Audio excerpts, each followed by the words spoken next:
for the first panel, and we call for Mr. Anwar Qutb to be with us. He will be the moderator of the first discussion panel, and we call for the ladies and gentlemen to join us on the panel.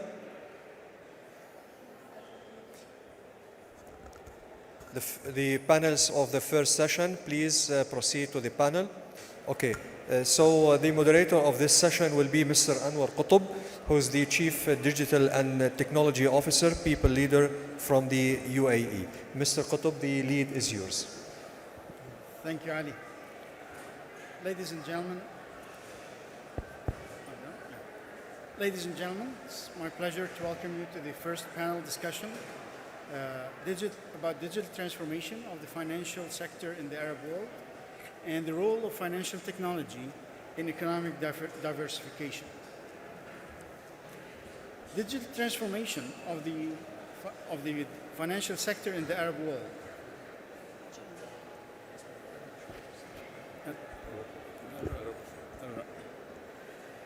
Digital transformation of the financial sector in the Arab world refers to the use of digital technology to modernize and enhance financial services in the industry throughout the region. This includes a range of technological innovations such as online banking, mobile payment, blockchain, artificial intelligence, among others. The Arab world is particularly suited for the promise of fintech, financial technology, and the promise of fintech to transform the finance sector. Specifically, we have a relatively young population and very high smartphone penetration rates, the two cornerstones of fintech, and that the fintech industry would build on them to deliver the promise and the capabilities. As such, there is significant potential for the digital transformation to improve financial inclusion, increase access to financial services for individuals and businesses alike.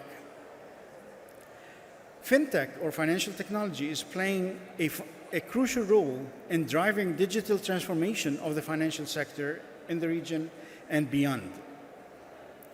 Fintech companies are leveraging digital technologies to provide innovative financial products and services that are more accessible, affordable, and convenient than traditional banking services.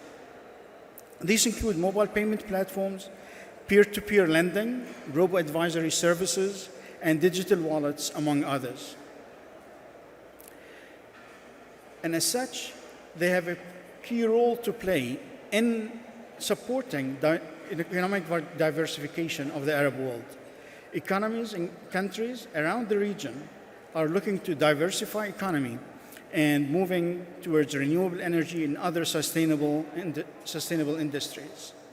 Fintech can help support the diversification by providing innovative financial services and products that go hand in glove with those diversification schemes, such as supporting e-commerce, renewable energy, and beyond. For example, fintech platforms can support cross-border payments, making it easier for businesses to operate regionally and globally and access international markets.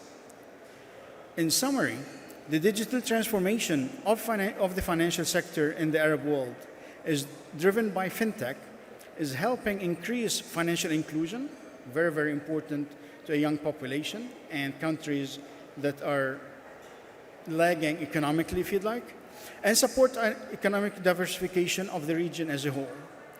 It represents a significant opportunity for growth and development for years to come.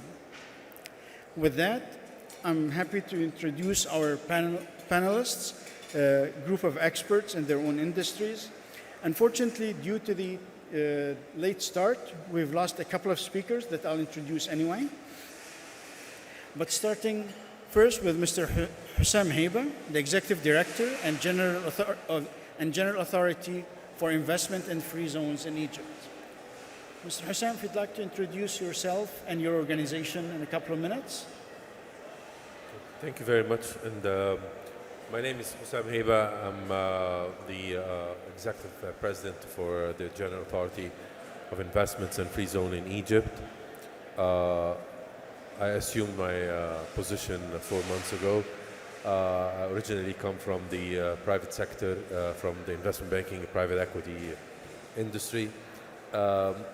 The main objective or main role of Gafi, which the organization I'm proudly heading, is to act as the investment promotion agency of Egypt, as well as assuming the role of the company registrar, in which any investor wants to incorporate his company in Egypt, he comes to Gafi, and we provide him with the different products and services that will enable him to incorporate his company. In addition to this, our Gafi also assumes the role of resolving conflicts between investors among themselves, where we have mediation centers and conflict resolution centers. So this is mainly our role. We have 15 investor service centers spread out in the country. We have more than 2,000 employees working with us, serving more than 500,000 corporates with different sizes in Egypt. And Gafi has been incorporated back in 1975, 76. So it's a kind of an old organization in that respect. Wonderful. Welcome. Sitting next to him, Mr. Rodrigo Garcia de la Cruz, founder and CEO of Finnovating. Rodrigo, if you'd like to introduce yourself and Finnovating. Thank you very much for the invitation, and it's a pleasure to be here. So let me tell you what we're doing in Finnovating. I've been working between the finance sector and the fintech sector during the last 10 years. I realized that there was an important gap between them, and on the other side, there was a very important need to collaborate and to connect with between them. So this is why, after helping a lot of companies and governments and banks trying to connect and do business with these startups, with these fintechs, we decided to create a global community of fintechs. And we create like the LinkedIn B2B, where we put and we invite to this community more than 50,000 fintechs and insurtechs from all around the world, from more than 180 countries. And in this platform, that we call it Finnovating, the corporates and the governments can go into the platform and do matching between them and find the right companies. Our latest initiative is with all the information and the data that we have created in the platform, because during the last year we were able to reach more than 15 million interactions. We create MatchGPT. GPT, probably all of you know ChatGPT, so we create MatchGPT, that is a ChatGPT for business, for fintechs to connect between them. So this is that we are doing, and our focus is to connect and to facilitate the way of the financial institutions accelerate the digital transformation using open innovation and the collaboration with third parties, in this case, fintechs. Great. Thank you, Rodrigo. Thank you. And last but not least, Mr. Malaki Halliday, CEO and founder of Halliday Growth. Thank you. Ladies and gentlemen, colleagues, and friends, I'm Malachi Halliday, CEO and founder of Halliday Growth, the market leader in the UAE for providing working capital to startups and MSMEs, especially for those that have been in operation for less than 2 years. We finance companies within as quickly as 1 week of meeting them, significantly quicker than other providers of working capital in the UAE. And this is one of the many edges we have. So if you have any startups in the UAE looking for working capital, we don't take equity, we don't dilute control. We're the market leader providing working capital. Aside from this, also a director or advisor for several incubators and venture builders in the UAE, and a representative of the Halliday Group, originally from Australia, a collection of financial businesses. Thank you. Thank you, Malaki. Mr. Hussein, if we can start with you, please. What are the key trends and developments in driving digital transformation of the financial sector in the region? And how is the transformation impacting financial services throughout? Definitely, digital transformation has been affecting several activities in the financial sector, be it on the banking side or non-banking financial services.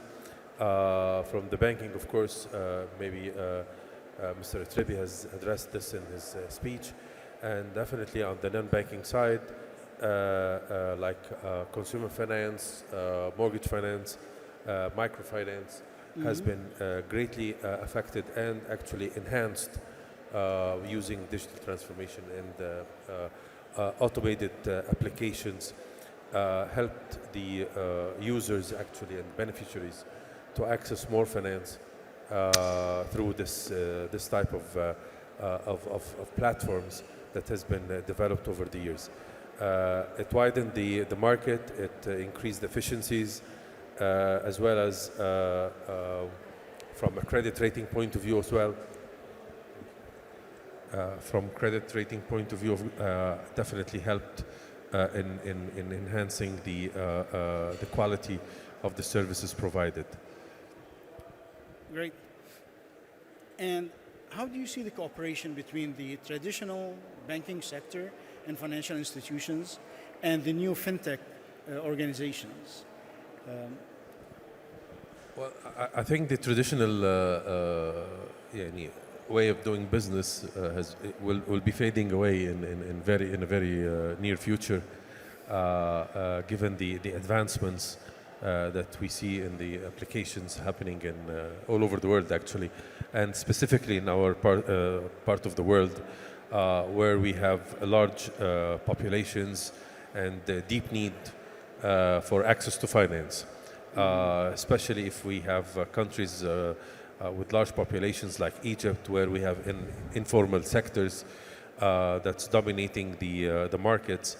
For them, accessing fintechs applications is much better for them to operate with rather than the traditional way.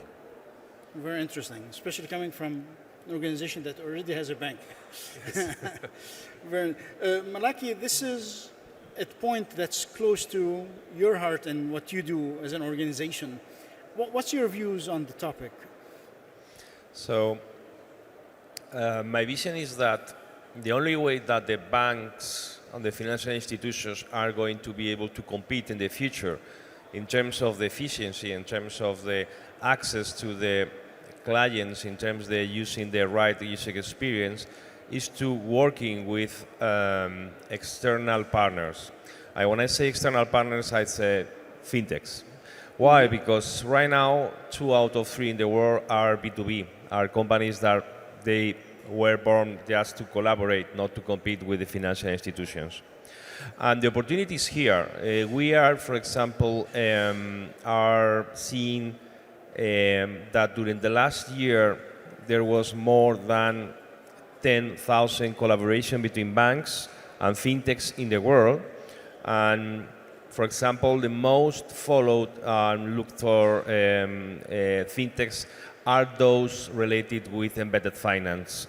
So what we are seeing that most of the solutions that are being created by fintechs at the end are part of the value chains of the financial sector.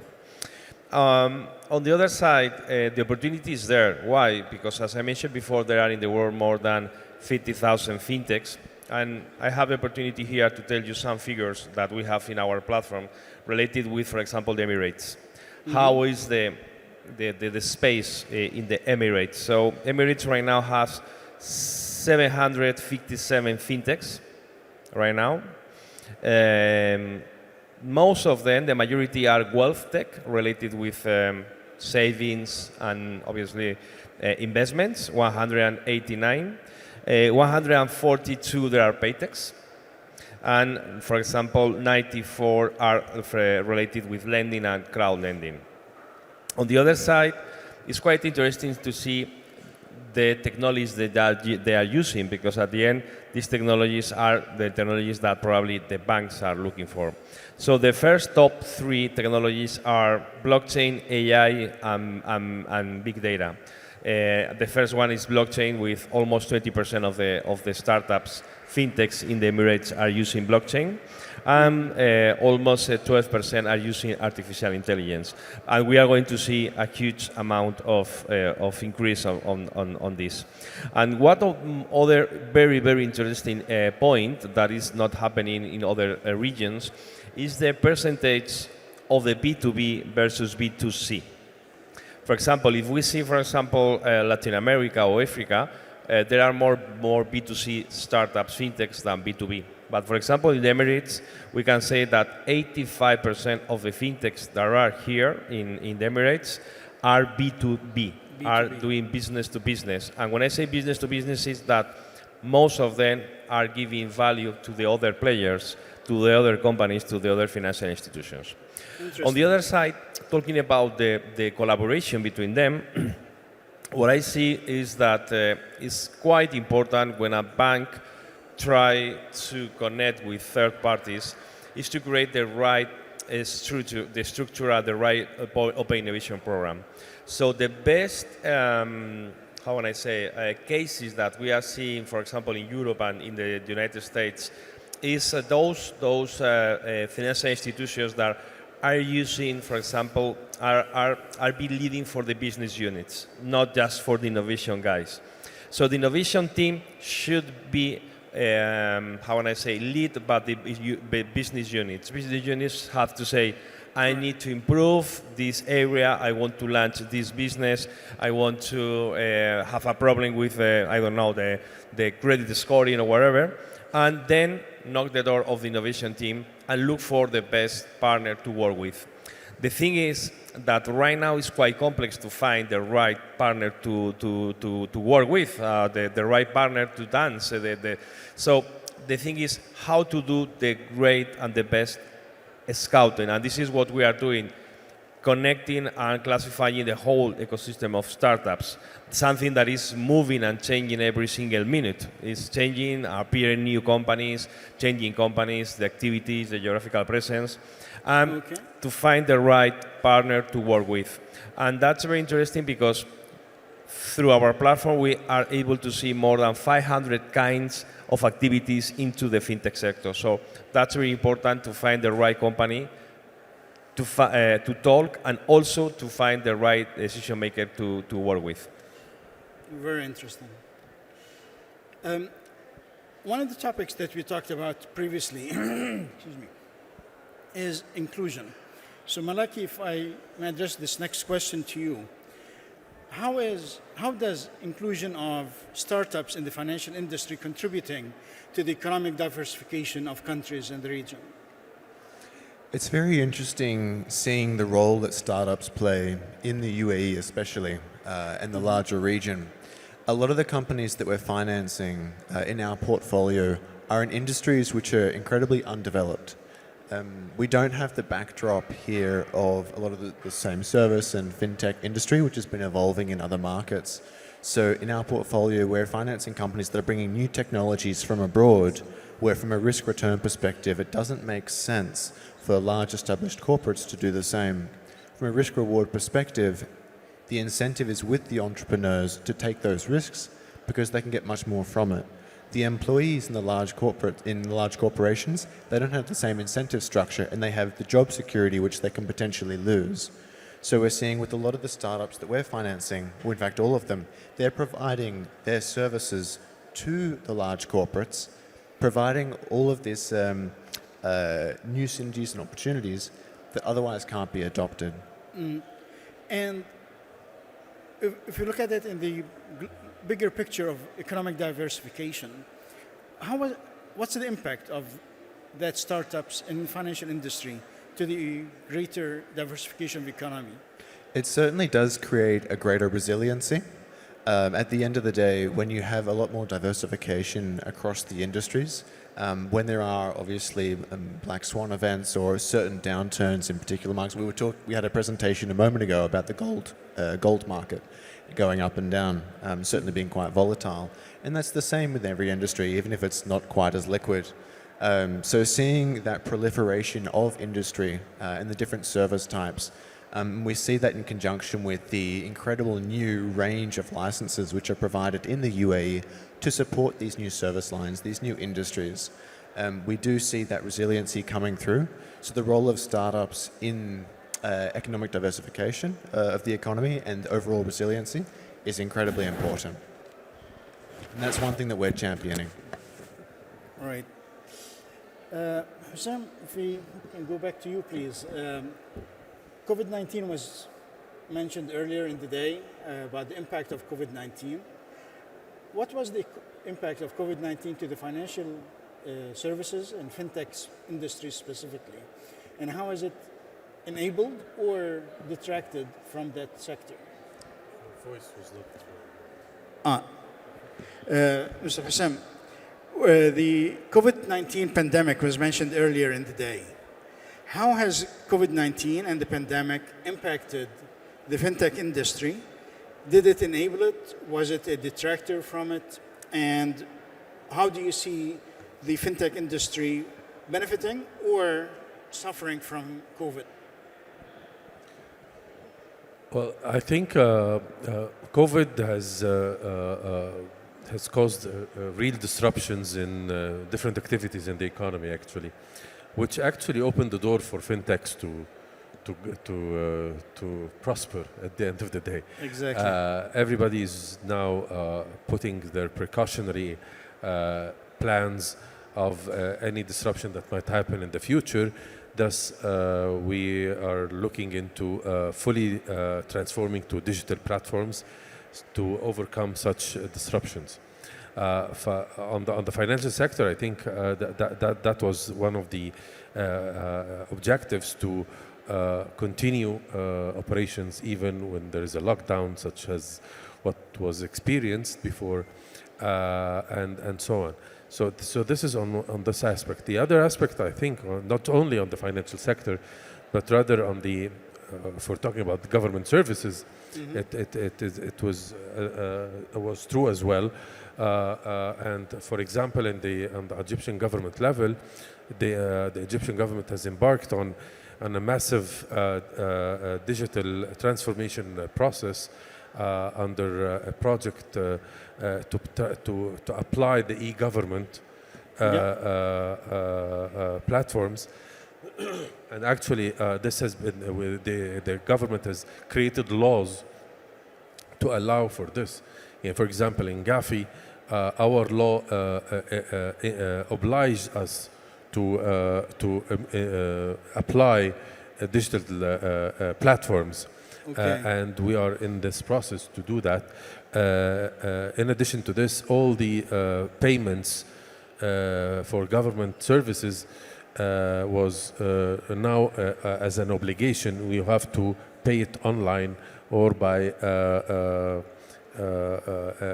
e-money at the end of the day. So it is really disrupting, and it is really enhancing the use of fintechs in this regard. Yeah. Definitely, definitely. And it's something that we see with government as well, with lots of governments adopting digital-first policies, driving digital delivery of services across the government sector, and which extends to the finance sector as well. We're even using digital platforms in promoting our investments. For example, Gafi has developed an investment map that is on a platform, internet platform, where you can access the opportunities, investment opportunities through this map and apply for these opportunities if you're an interested investor, and you can even get granted this opportunity. All this done electronically and in a seamless operation. And we're enhancing more and more in this regard. So it's a kind of comprehensive approach in terms of using fintechs and electronic applications to enhance the performance of the organization. Very interesting. And interestingly, that you talk about a platform to connect deals, which is exactly what Rodrigo and Finnovating do. So, Rodrigo, what are your views on the topic of using the platform to extend access to market and extend inclusion throughout the industry? That's a very good question. Just to start, what we have seen in the last 24 months is that 2021 was the peak of the fintech industry. It was raised $140 billion in the industry of fintech in the world.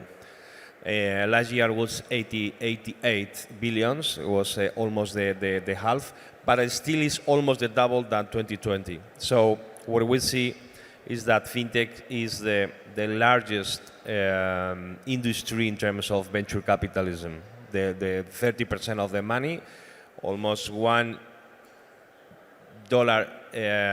out of 3 is going to fintech.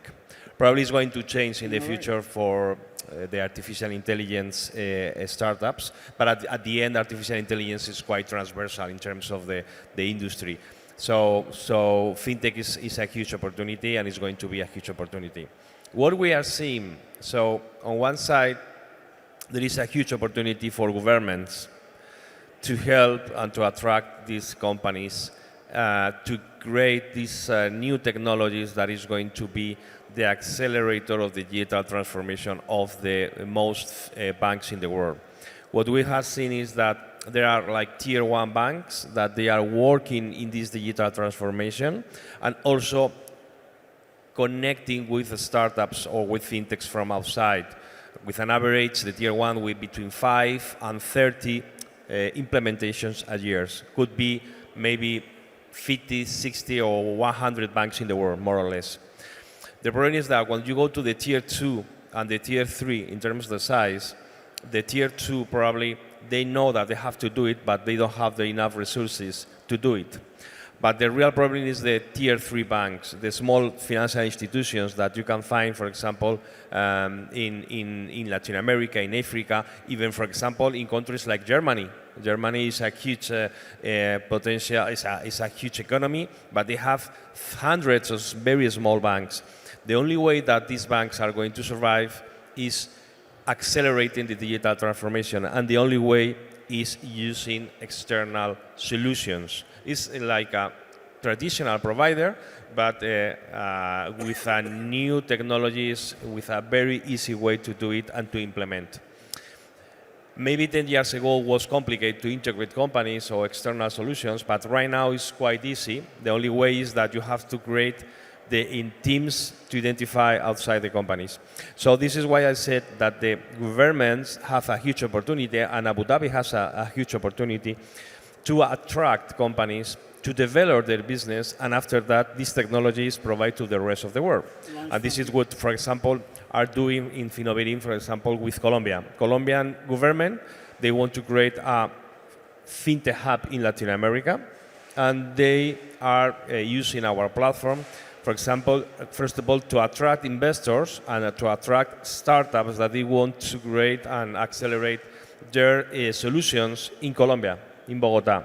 And from there, going to the rest of Latin America in order to provide these services. So at the end, the Colombian government is attracting investors and also attracting startups that are going to create this business outside. So at the end, you are going to become a very important player to compete in the whole economy.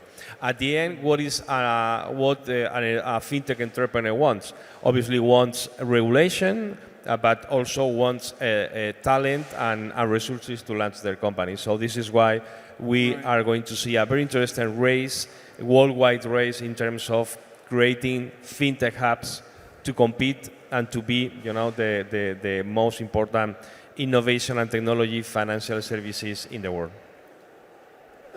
Finally, taking off from your last point about attracting talent, the technology industry in general has been facing a shortage of talent for a while. And how is the situation in fintech, especially given the rapid rise and rapid growth of the industry? How is the talent situation? Is there a shortage? And what can governments and education institutions do to support the provision of talent in that sector? So Rodrigo and Malaki, both coming from the private sector, how do you see things and how do you see access to talent in the region and what can be done to improve it? That's a very quick answer. There are three topics that is the main challenge for fintechs. Resources, what I say, investment, money, regulation, and talent. Find the right talent. The thing is that during the last 10 years has been changing. At the beginning was the regulation. After that, the governments create sandboxes. We were helping some governments to create fintech sandboxes. The second is resources, money, funding. And the third is talent. And probably the most complicated is to find the right talent. Why? Because right now, after the COVID situation, everyone can work in remotely. So find the right tech talent is quite complex right now in developing countries. So if the country is able to attract the right talent, you are going to attract the right entrepreneurs to find and to work with. So that's why the talent for me is the largest or the biggest challenge and the biggest opportunity. Because even with the current situation about some companies reducing their businesses, most of them are B2C.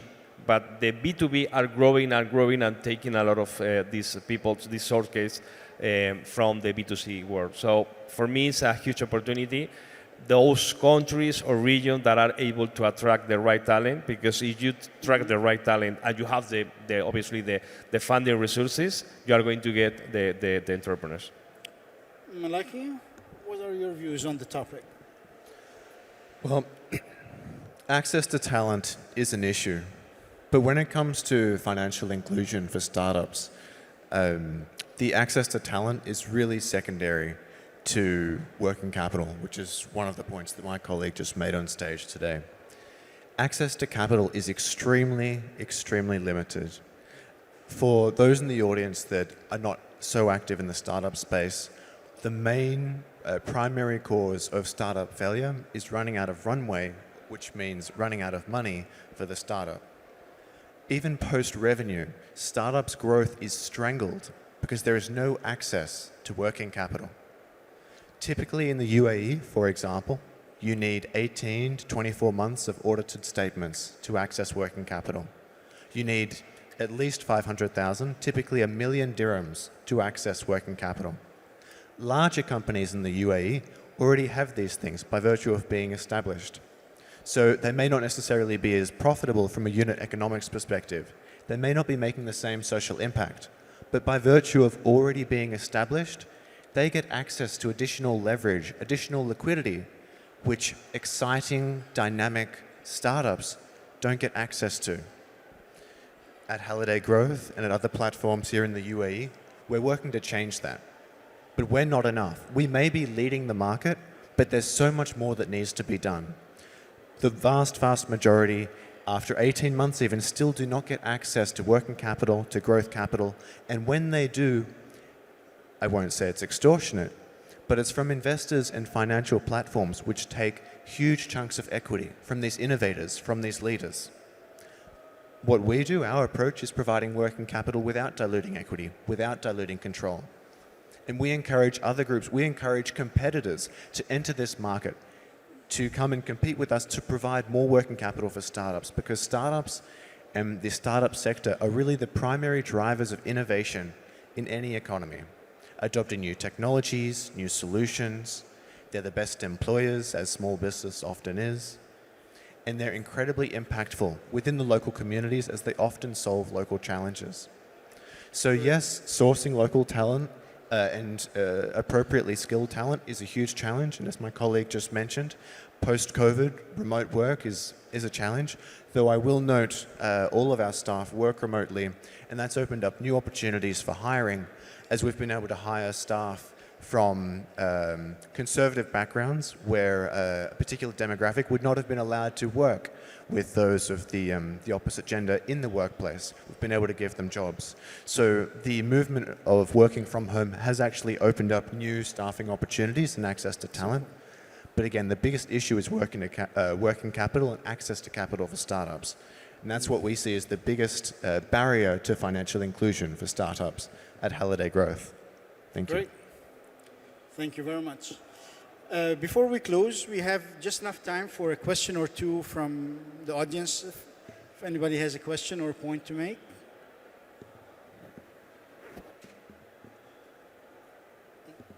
No questions? All right. So in closing, I'd like to thank you all for your time and attentiveness, and like to thank the panelists, Mr. Malaki Halliday, Mr. Rodrigo Garcia de la Cruz, and Mr. Hussam Hiba. Thank you very much, gentlemen, and look forward to seeing you again on other events and panels. Thank you, Alan. Thank you, everybody. Fantastic. Thank you.